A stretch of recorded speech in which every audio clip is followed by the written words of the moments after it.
semua kita tangkap. Kasih tangkap. Ya betul. Tangkap teror. Tangkap, tangkap. Tangkap teror. Tangkap teror. Tangkap teror. Hari ini kita tahu, sekarang ni kami di Semenanjung.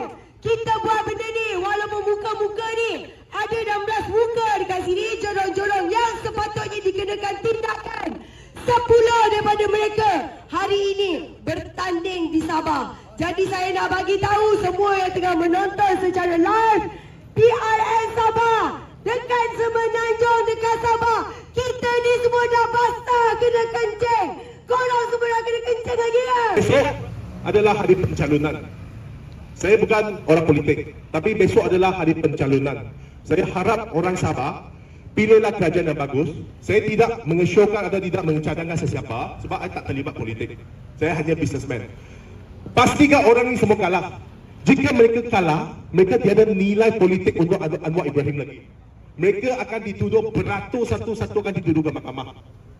Okey? Dan Azam Baki, jangan cuba kau aniaya aku lagi. 1 tahun dah aku tahan. Jangan cuma kau lagi tekan-tekan membebankan aku lagi. Berapa bulan lagi kau pun besar tau. Kamal menunggu kamu.